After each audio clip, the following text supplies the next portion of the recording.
পড়ার ঢং। আল্লাহু আকবার।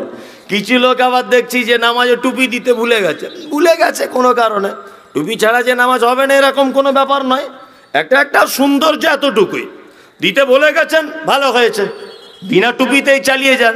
তা ওর নামাজের মাঝখানে মনে পড়েছে টুপি দেওয়া হয়নি, তা পুকুর থেকে ওর টুপিটা জুত করে বার করছে।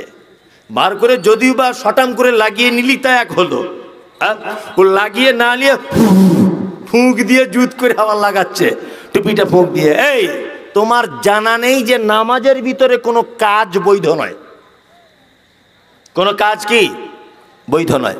আর নামাজে আমাদের মন বসছে না, মানে আমরা সালাত আদায় করি অমনোযোগী অবস্থায়, তার একটা কারণ আছে। কারণ হচ্ছে এই যে কোনো জিনিসের যদি আপনি পাওয়ার বুঝতে না পারেন তার প্রতি আপনার ভালোবাসা মহাব্বত জন্ম হয় না।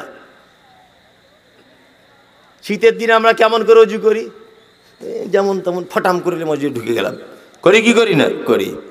একটা লোক শীতের দিনে অজু করে বসলে আর উঠতে চাইবে না, একটা জিনিস যদি তার ভিতরে কাজ করে, কি না, রাসূলুল্লাহ বলেছেন যে তোমার অজুর স্থান দিয়ে যে পানিগুলো ঝরে যায়, এই পানি দিয়ে তোমার ছোটোখাটো পাপগুলিকে ঝরিয়ে দেওয়া হয়।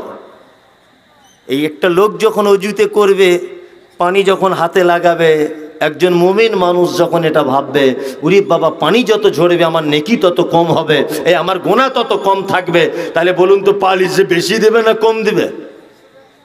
বেশি করে দিবে, তাই না? তা একজন নামাজি নামাজের ভিতরে তার অ্যাক্টিভিটি সব সময়ের জন্য বাড়তে থাকবে তখন কখন অসজুদ ওয়াক্তারিব, বান্দা যখন সেজদা দেয় আল্লাহ তার নিকটে চলে আসে, এইটা যখন তার মনের ভিতরে আসবে সে তখন সেজদা থেকে আর উঠতে চাইবে না।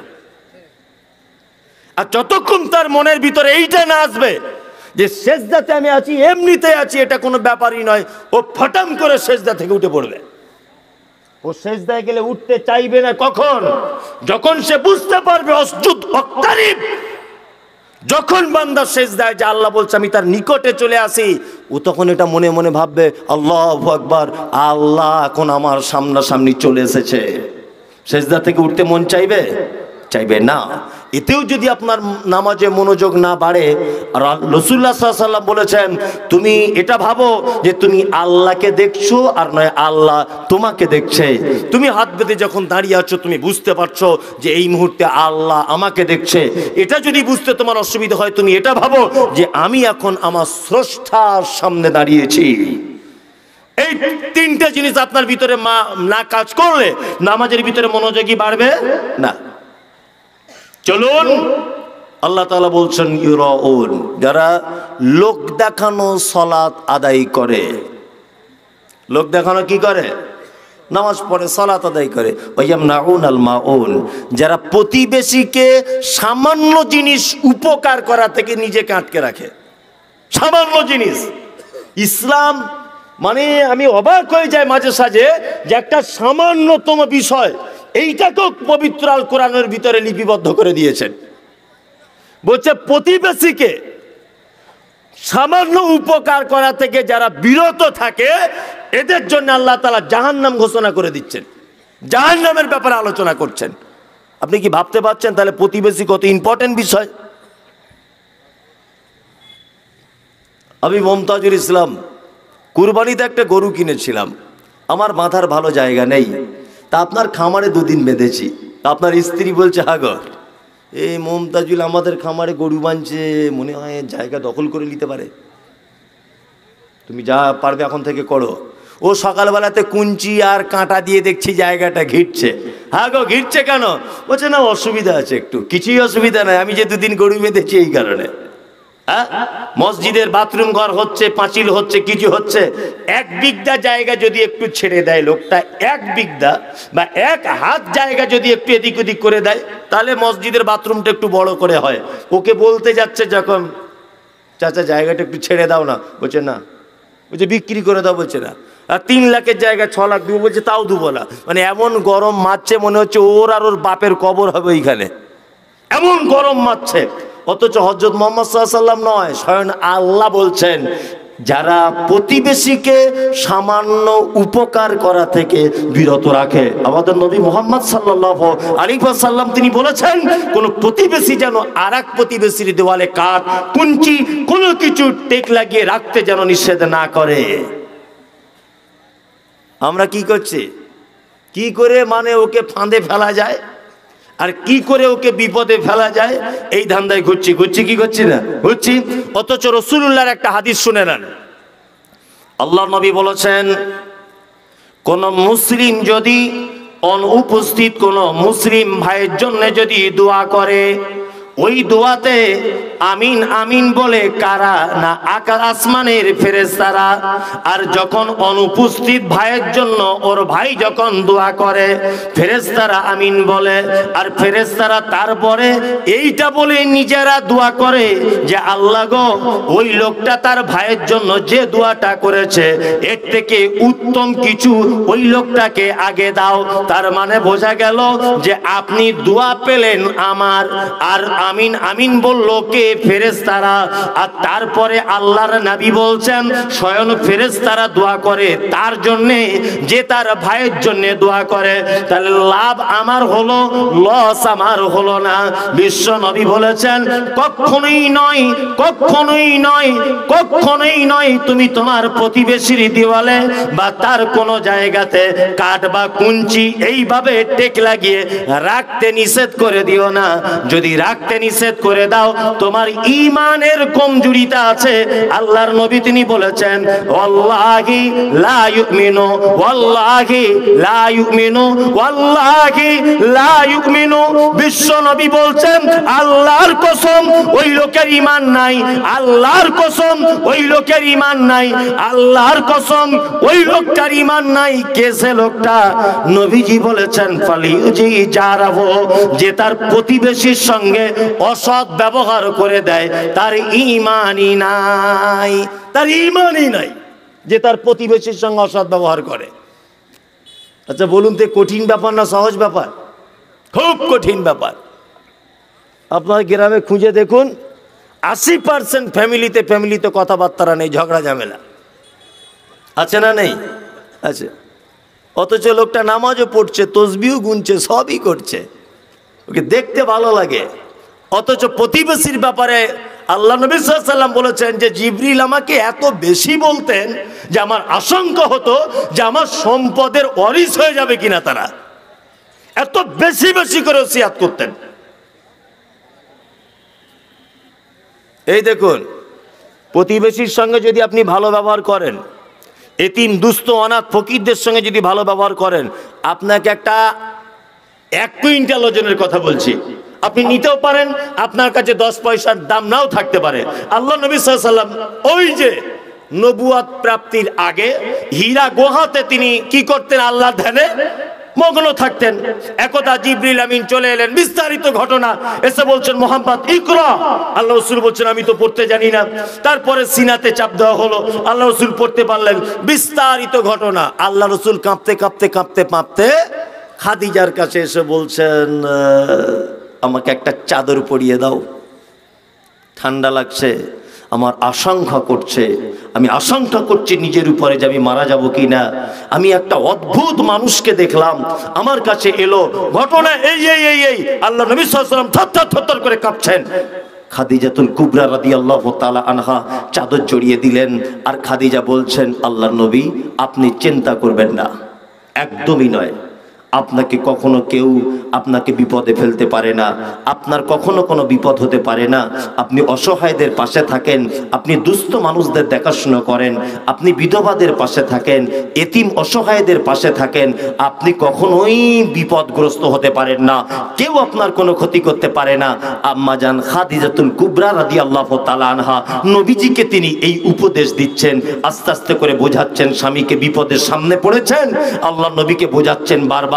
এই কথা বলতে গিয়ে খাদিজা বলছেন, আপনি অসহায় মানুষদের পাশে দাঁড়ান, এতিমদের দুঃখ কষ্ট বোঝেন, বিধবাদের পাশে দাঁড়ান, প্রতিবেশীর সঙ্গে সদ্ব্যবহার করেন, আপনি আত্মীয়দের সঙ্গে সম্পর্ক অটুট রাখেন।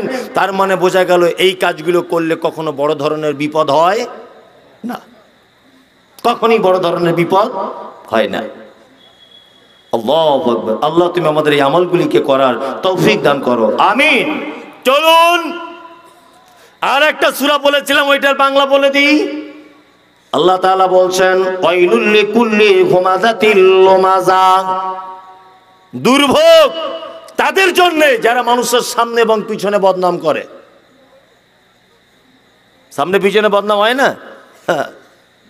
মুনাফেক চিনেন? মুনাফেক এরা কেমন কোয়ালিটির? মুখে মিষ্টি মিষ্টি কথা, অন্তরে বীজ ভরা। হ্যাঁ, ইমাম সাহেবকে ফজরের নামাজ পড়ে বলছে আসসালামু আলাইকুম। সত্যি সাঁকর কাছে যত ইমাম সাহেব এসছে আপনার মতো লোক হয় না। এর আগে আরো 4-5টা ছিল, আপনার মতো লোক নয়।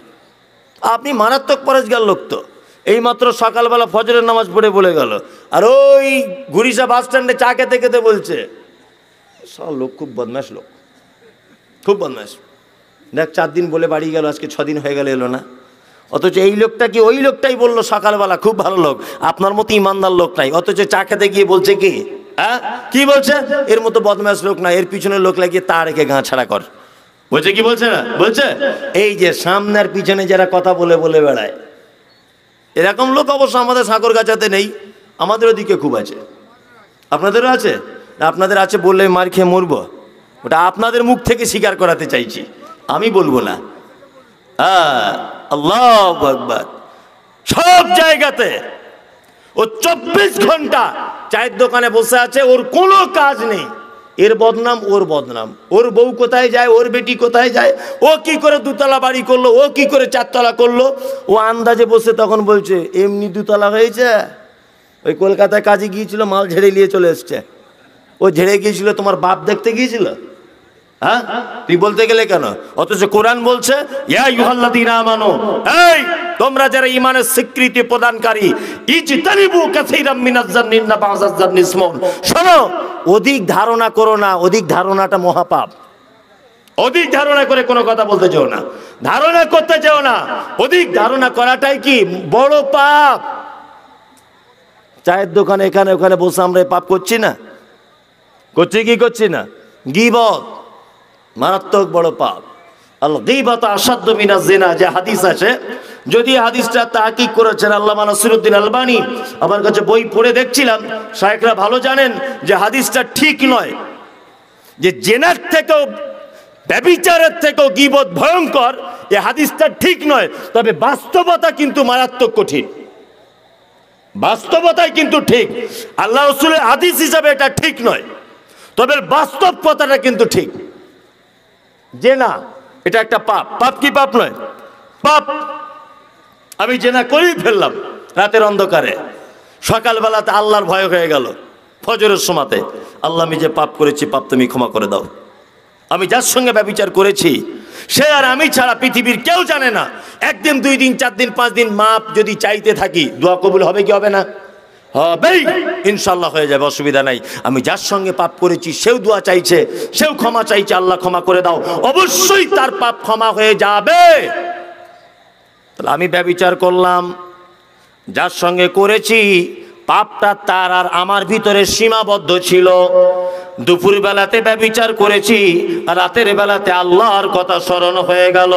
নামাজ পড়ার পরে আল্লাহকে ডেকে বলছে, আল্লাহ গো তুমি আমার পাপগুলিকে ক্ষমা করে দাও। 1 দিন 2 দিন 3 দিন 4 দিন 5 দিন ধরে যদি ক্ষমা চাই, আল্লাহ গফুর রহিম, তিনি দয়া করে মেহেরবানি করে আমার আর তার পাপকে ক্ষমা করে দিতে পারে কি পারে না? পারে। কিন্তু গীবত কত কঠিন। ওই যে চায়ের দোকানে বসে মসজিদের ইমাম সাহেবের ব্যাপারে বলছেন, আমাদের মসজিদের ইমাম সাহেব একটা ঘড়ি ছিল, চুরি করে নিয়েছে, জানো? তুই না শুনিনি তো, সত্যি ঘটনা, চুরি করে নিয়েছ। ভালো বলেছেন। কোথায়? চায়ের দোকানে। ওখানে কত লোক ছিল? মিনিমাম 20 জন লোক বসেছিল। এখন আমি ওই গীবতের ব্যাপারে মারাত্মক যখন কথা বলছি, হাদিস টাদিস বলছি, মাওলানা নুরুল ইসলাম সাহেব যখন জুম্মার খুতবায় গীবতের বিরুদ্ধে সোচ্চার হয়ে বলিষ্ঠ ভাষায় যখন বক্তব্য রাখছে, এর তখন মনে ভয় ঢুকছে, ওরে বাবা, সেই ইমাম সাহেবের বদনাম করেছিলাম ঘড়ির ব্যাপারে, ঘটনা তো মিথ্যা, তাহলে ওর কাছে গিয়ে ক্ষমা চেয়েলি।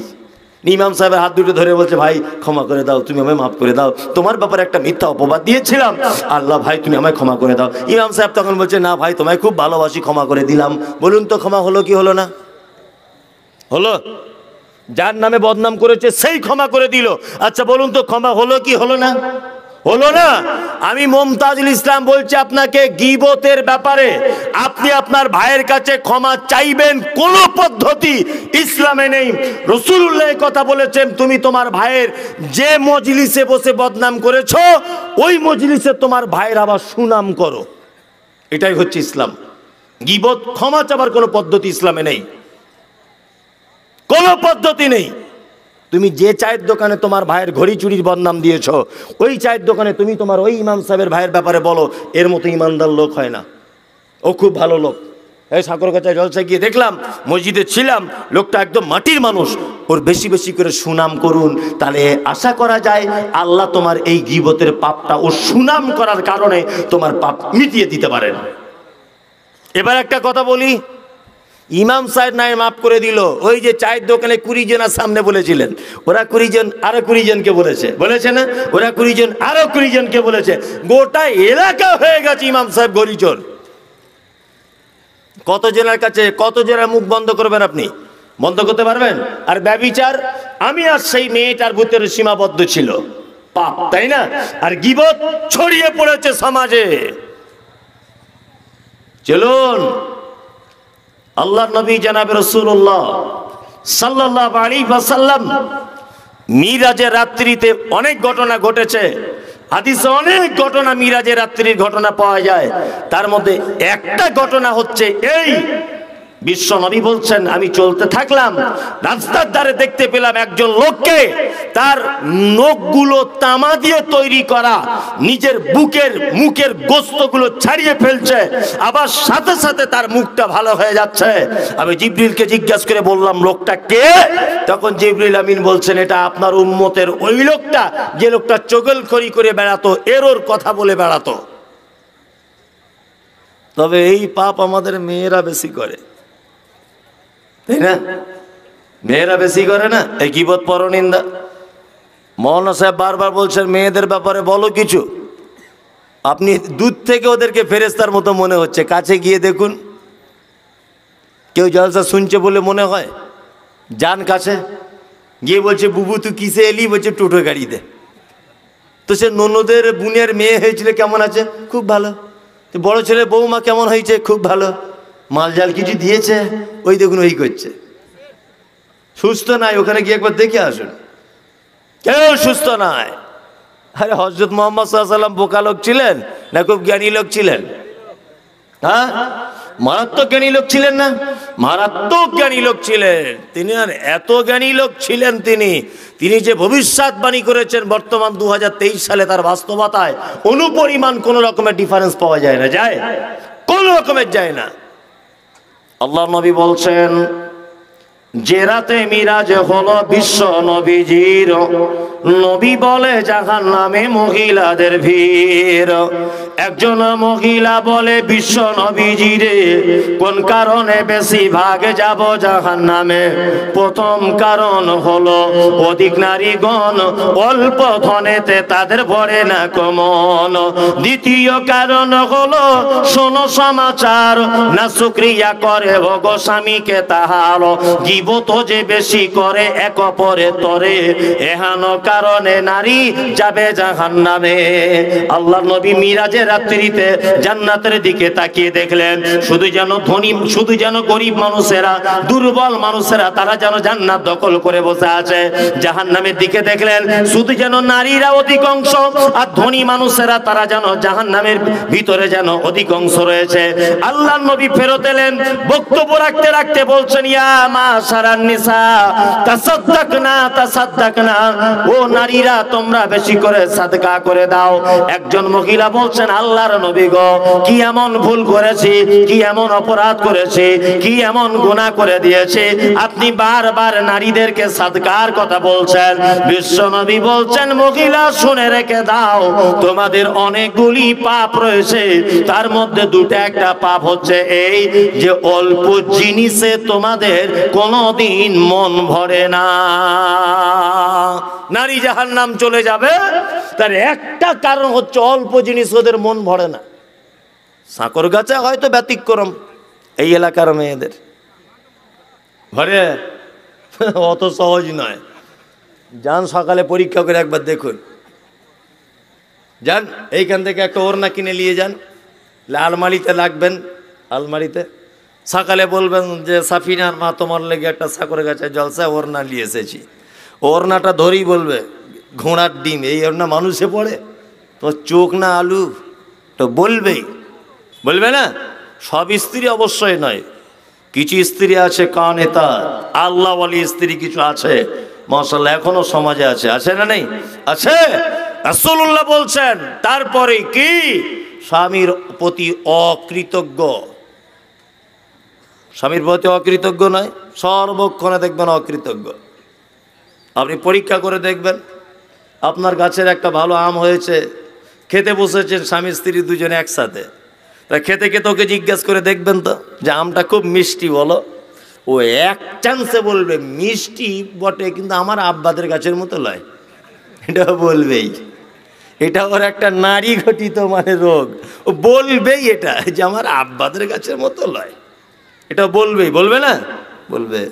আর পরনিন্দা গীবত, ওই জন্য আগে বলেছি, এর আগেও আমি আপনাকে, যে আপনার বাড়িটাকে যদি সুখে শান্তিতে রাখতে চান, পাড়ায় 5টা পুরুষ মানুষ যদি আপনার বাড়িতে ঢোকে, বৈঠকখানা যদি থাকে, আপনি সেখানে বসে গল্প গুজব করুন, আমার আপত্তি নেই, কিন্তু পাড়ায় ভুল করেও কোনো মেয়েকে আপনার বাড়িতে ঢুকতে দেবেন না।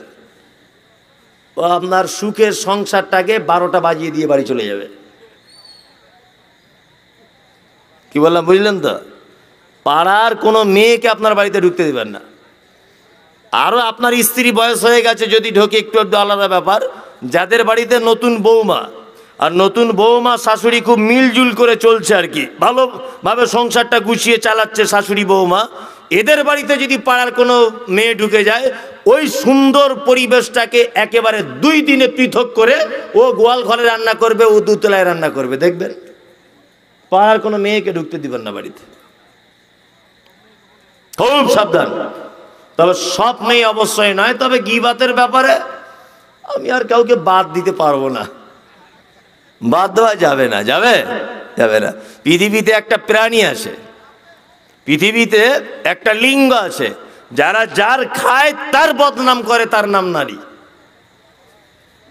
আপনারই শাড়ি পরে আছে, আপনারই ভাত খায়, আপনারই জুতো জামা পরে, আপনারই সব কিছু করে, ওর কেউ যখন জিজ্ঞাসা করে আরে তোদের বাড়ির লোকটা কেমন, জীবনে সুনাম করবে না কখনো। ওর মুখে নাম পাওয়া 4টিখানি বড় ব্যাপার নয়, বড় ব্যাপার। মায়েরা যারা আছেন শুনে রেখে দেন, জান্নাত আপনাদের জন্য খুব সহজ, আল্লাহ রসুল করে দিয়েছেন, এটা খুব সহজ। আপনার 4টে কাজ করে দেন, জান্নাত চলে যাবেন। আরও আপনাদের ব্যাপারে অনেক অফার রয়েছে।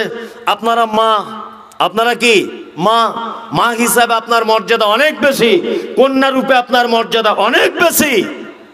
আল্লাহু আকবার। খালা হিসাবেও ইসলাম আপনাকে অনেক মর্যাদা দিয়েছে, আল্লাহ নবী সাল্লাল্লাহু আলাইহি ওয়াসাল্লাম আপনাকে অনেক মর্যাদার চরম শিখরে পৌঁছে দিয়েছে। আপনি এই কাজগুলো থেকে একটু বিরত থাকবেন, একটু বিরত থাকবেন। আল্লাহু আকবার। আল্লাযী জামা মাল ওয়া আদ্দাদা, আল্লাহ তাআলা বলছেন যারা মাল জমা করে গুনে গুনে রাখে, আজকে স্টেট ব্যাংকে 5 লাখ, ওই ব্যাংকে 6 লাখ, এইখানে এত কাঠা জমি, ওখানে অতটা জমি, এখানে এত সম্পদ, ওখানে এত সম্পদ, গুনে গুনে গুনে গুনে যারা রাখে, ইয়াহসাবু আন্না মালাহু আখলাদা, মনে মনে ভাবে মাল আমার চিরস্থায়ী থাকবে, মালই আমাকে বাঁচাবে, মালই আমার সুখ শান্তি দিতে পারে, দিতে পারে। মাল চিরস্থায়ী থাকে, বাঁচানো যায়, মাল বাঁচাতে পারে, পারে না। এটা আপনারা জানেন, আমার থেকেও ভালো জানেন। বামফ্রন্টের সব থেকে বড় কমরেড ছিলেন কমরেড জ্যোতিবাবু, অসুস্থ হয়েছিলেন, আমেরিকা থেকে মেডিকেল টিম আনা হয়েছিল কলকাতাতে আলিমুদ্দিন স্ট্রিটে। 13 দিন চিকিৎসা চলেছে, 13 দিন পরে লোকটাকে বাঁচানো গেল না। শাহজাহান বেঁচে নেই, জাহাঙ্গীর বেঁচে নেই, কেউ পৃথিবীতে বেঁচে থাকেনি মালের গরমে। আপনিও থাকবেন না, থাকবেন, আপনিও থাকবেন না। কিছু কিছু মানুষ আছে তো মাদ্রাসার মৌলভী সাহেবকে দেখলে এই রাস্তা দিয়ে দেখছে নুরুল ইসলাম মৌলভী আসছে, ওই রাস্তা দিয়ে ঘুরে যায়, যদি পকেট থেকে বিল বইটা বার করে টাকা চাইবে, এরকম আছে না নেই? আছে। ওই জন্য একজন মুহাদ্দিস বলছেন একটা বইয়ের ভিতরে যে পৃথিবীতে কিছু মানুষ আছে তারা গরিবী হালাতে থাকবে, কিন্তু কিয়ামতের মাঠে তাদেরকে আমিরের কাতারে দাঁড় করিয়ে হিসেব দেওয়া লাগবে। তার মানে চামার, মানে চামারের বাচ্চা চামার, জীবনে 1 পয়সা খরচা করে না, বিশাল জমি জায়গার মালিক, একটা লুঙ্গি 1.5 বছর 3 বছর ধরে পড়ছে। এরকম লোক নাই? জুতো, ভালো জুতো ছিঁড়েছে, আবার দেখছি সেলাই করছে। এই এখন সেলাই করার দিন আছে? 60 বিঘা জমি তুমি খরাতে ধান লাগিয়েছো, তুমি যদি ছেঁড়া জুতো সেলাই করে পড়ো, তোমার এটা মানায়? এক কথাতে ও টাকার অনেক মালিক, দুনিয়াতে সুখ করতে পেল না, অথচ কিয়ামতের মাঠে আল্লাহ আমিরের কাতারে দাঁড় করিয়ে ওকে হিসাব চাইবে। দে হিসাব বার কর। করবে কি করবে না? তাহলে ও দুনিয়াতেও কিছু পেল না আরাম, আখেরাতে বড় বিপদে পড়ে যাবে। মাল বাঁচাতে পারে না, পারে না। সম্পদের বড়াই করিয়েন না, একদমই নয়। কখনো মনে যদি মানে কিঞ্চিত পরিমাণ অহংকার বলে যদি কিছু থাকে, তাহলে ফজরের নামাজের পরে ওই কবরস্থানের দিয়ে বেরিয়ে আসবেন, দেখবেন আপনার দাদু শুয়েছিল, তার কবরটাও পর্যন্ত আজ খুঁজে পাওয়া যায় না। আপনার দাদি শুয়েছিল, তার কবরটাও পর্যন্ত আজকার খুঁজে পাওয়া যায় না। আপনার আব্বা শুয়েছে, তার কবরটা পর্যন্ত আজ একেবারেই খুঁজে পাওয়া যায় না। আপনিও সিরিয়ালে আছেন, ডাক এলেই চলে যেতে হবে। কিছুই নাই, মাল বাঁচাতে পারবে না। কাল্লা লায়ুমবাদান্না ফিল হুতামা, অচিরেই তোমার মাল তোমাকে হুতামা নামক জাহান্নামে নিক্ষেপ করা হবে। ওমা আদরাকা মাল হুতামা, নবী আপনি জানেন হুতামা নামক জাহান্নাম কি? নারুল্লাহিল মুকাদা, আল্লাহ বলছে এটা আমার নিজস্ব প্রজ্বলিত আগুন। আল্লাতি তাত্তালিউ আলাল আফিদা, এই আগুনের এত তীব্রতা যে মানুষের অন্তঃকরণ পর্যন্ত পৌঁছে যাবে। আল্লাহু আকবার।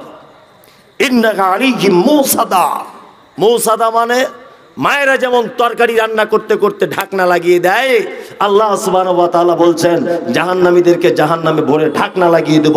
ফি আমাদিম মুমাদ্দাদা, ঢাকনা লাগিয়ে শুধু ইতি করব না, বড় বড় থাম্বায় তাদেরকে বেঁধে রাখা হবে। বলুন তো বাঁধা হবে কেন? কিয়ামতের মাঠে যদি আল্লাহ বলে এই তুমি এইখানে দাঁড়িয়ে থাকো, একটা মানুষ আর 1 পা হিলতে পারবে? বলুন পারবে? পারবে না। 1 পা তার হিলার ক্ষমতা থাকবে না। একটা মানুষকে যদি বলা হয় তুমি এখানে বসো, বসে থাকবে, হিলার ক্ষমতা থাকবে না? থাকবে না। তাহলে জাহান্নামে ঢুকিয়ে দেওয়ার পরে আবার বাঁধার প্রয়োজন কি হলো? কেন বাঁধার প্রয়োজন হলো?